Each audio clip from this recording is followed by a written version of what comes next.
How to fix delays in TradingView. Now, if you are facing delays in your TradingView chart, you might have different reasons for that problem to occur. One of the very common reasons for that problem to occur is the Wi-Fi or the network connection.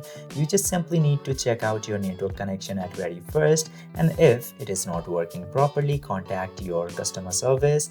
And if your network is working fine, in some cases, the site itself, the server of TradingView might have been down and you need to wait for 1 or 2 hours or even more sometimes in that conditions.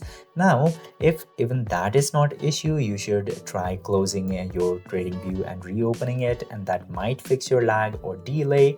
Now, if none of this is helping, you should close TradingView for a few hours and touch some grass or do something and come back later, and this problem might get fixed automatically most of the times. I hope this video was informative. If yes, don't forget to hit that subscribe button.